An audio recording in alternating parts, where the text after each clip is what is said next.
This video is entitled Quality and Issues and goes along with Chapter 10 of our textbook that we're using for our Project Management for Technology course. I'm Dr. Reneau from Shawnee State University, and I'll be taking you through this introduction into quality and how to deal with issues. So in this video, we're going to talk about quality, inspection and testing, which is all part of deciding and figuring out and measuring quality. We're going to talk about the different types of testing that we will often use and different types of inspections we'll use. Now, these are going to be basically talking about tech kind of quality measurements and tests, but these also can apply, and there are similar tests in other types of projects and other types of measuring quality. And then we're going to talk about how we manage issues that we find as we're moving along through our project, often because of quality checks. So the first thing I really want to do here is let's define quality. Quality is a constraint, and part of the triple constraints, remember the triple constraints are quality, time, and money. You can have something quick and cheap, but you won't have quality. If you want a high quality product, it takes time or money or a combination. You can't have all three. You can't do it quick, you can't do it cheap, and you can't have high quality work. At least that's the way it is in a lot of projects.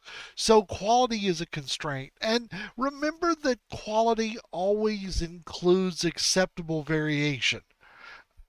And what I mean by acceptable variation is that not all pencils are exactly the same diameter. They might be off by a hundredth of an inch. They're off by a little bit.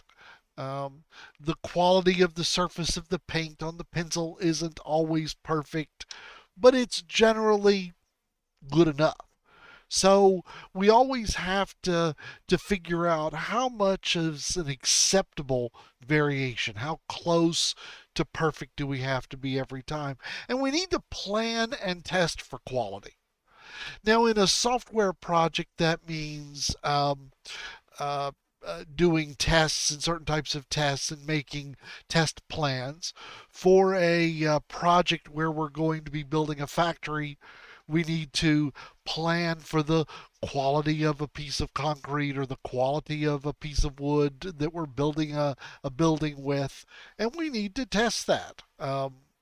So remember that to pull quality off, we always need to be planning and testing to see if our stuff fits within the acceptable variations that we have defined. So the first type of tests I'm going to talk about are the smoke unit integration and end-to-end test. The smoke test. The smoke test is the very first test that you often do when you're doing a technological or electrical or some kind of and basically is when you plug it in, does it catch fire? That's a little simplified, but here I am building a little electronic circuit. Um, when I turn the battery on, does it get hot where it's not supposed to? Do I get smoke where I'm not expecting it? Do I have too high of a current draw across a wire? Um, we usually use this to identify simple failures. If it's a piece of computer software, did it compile? Because if the compiler blows up and says it doesn't compile, well, then it's not working at all. So these are very simple failures that we identify right up front. Does the car start? No. Crap. Let's go figure out why it didn't start. So, the smoke test. The next kind of testing is a unit test. And in unit testing, we test individual pieces of the system or modules or parts to see if they work on their own. So If I wanted to test that electrical circuit I just showed, maybe one of the tests I would do is, well, are the batteries correct? Then I would test the battery box with a little meter that tells me how many volts I'm getting or whether the switch works or not. And well, if I'm getting the right volts and the switch works, okay, I cannot worry about that. That's good. Then I can worry about another part of the system, um, and testing each individual units individually to make sure that we don't have a problem. For instance, you're fixing your car. Um, you test the fuel pump. If the fuel pump's good and it runs right and it's developing the right pressure, you don't have to worry about that anymore. You can move on to the next thing to test. You want to test the battery or test the alternator or test whatever. But eventually, you test enough units, hopefully, you find the unit that's bad. Sometimes, though, you test all the units and it still doesn't work. Well, and that's the place where we get integration testing of how modules come together. So we've tested this unit, we've tested this unit, we've tested this unit. Now put them together into a bigger assembly and test whether they integrate, whether they connect together, whether they're working together. So that would be integration. So notice how we tried to start the system. If it fails, well, we got to go figure it out. We then can test each individual unit within the system. We can integrate units together to test sections of the system. And then the end to end testing, where we test the entire system from start to finish through the entire process. The next kind of tests that I want to talk about for ensuring quality are regression tests, stress tests, performance tests, and user acceptance tests. So, a regression test. A regression test basically is when you've made a little change. You've made an upgrade, you've made a change. You now need to test the system to make sure that that change didn't break anything. You need to test the whole system to make sure it still works the way it was supposed to, with that change being made and not breaking something else.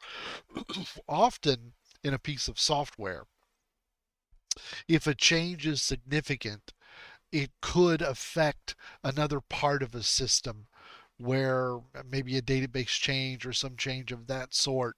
So to go through and do a regression test and to make sure that you've tested everything that that change could possibly affect is really important to do. A stress test. Now, a stress test is a durability test where we test it under heavy load.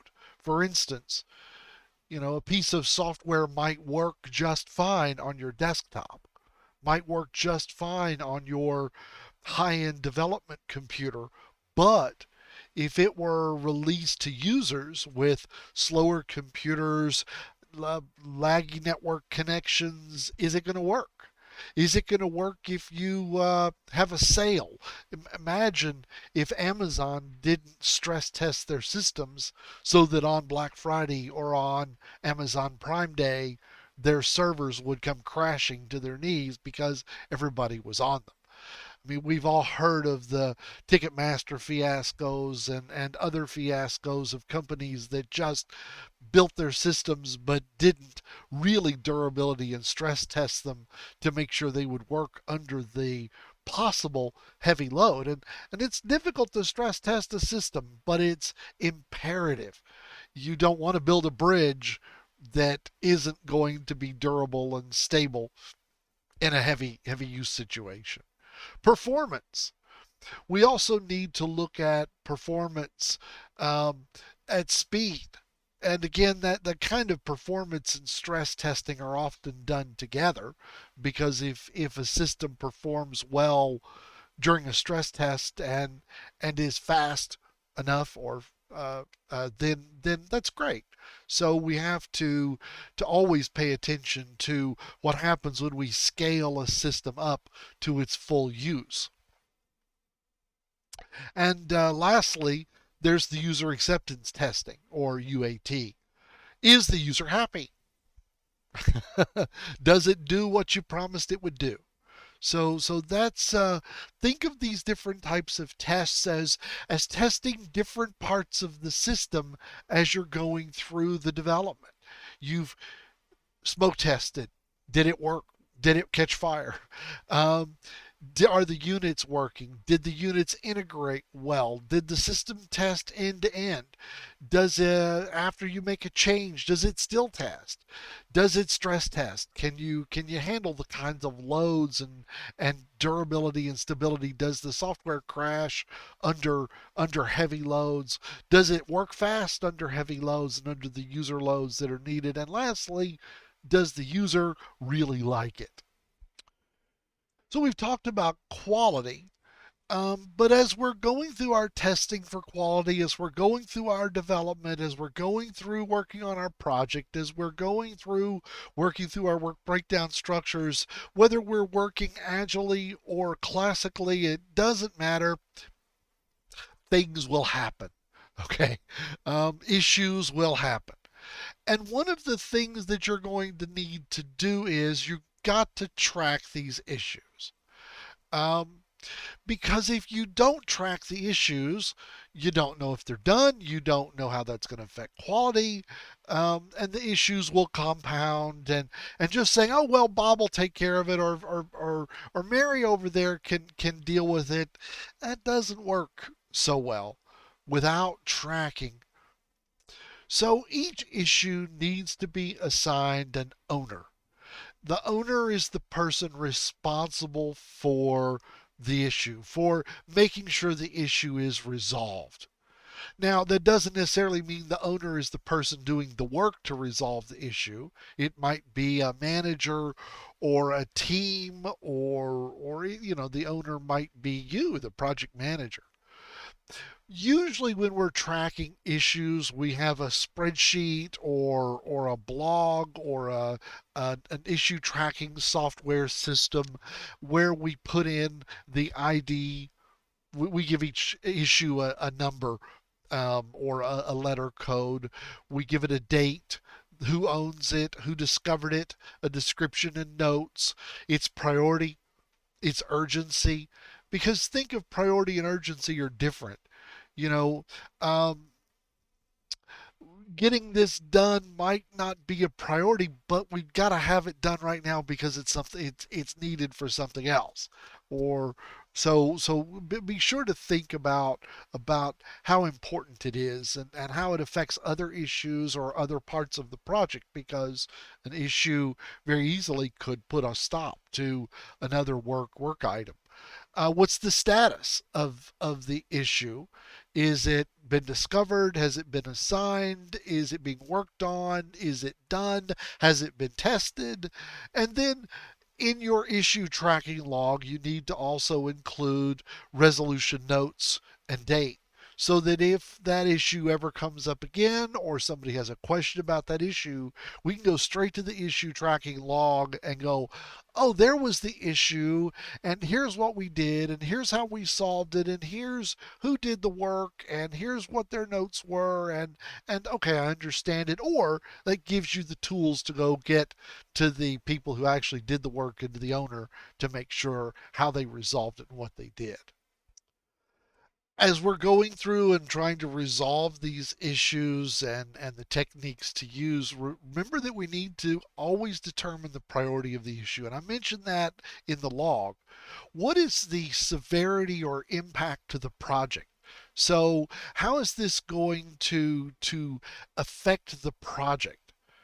Okay, is this going to be something that is going to keep us from working on the rest of the project in a day or two or three or five? How urgent is it to get this solved? How big of an impact is it to the project? Is it an issue we can say, it's not going to affect anything. The risk of this blowing up in our face is minimal. Let's just forget the issue, or pin the issue, or postpone the issue. Or it could be concrete won't harden.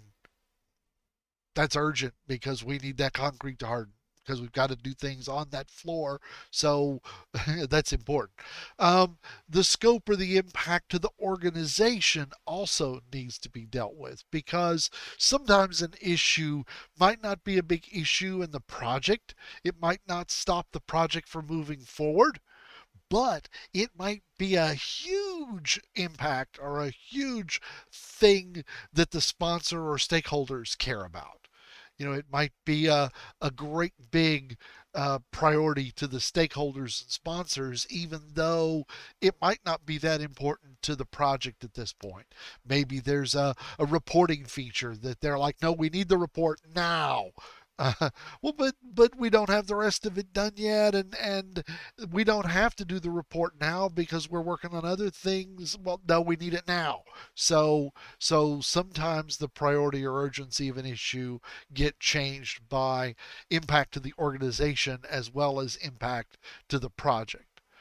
Techniques to resolve issues are basically the same as the techniques used to avoid risk, because what is an issue but a risk, right? Only it's a known risk now at this point.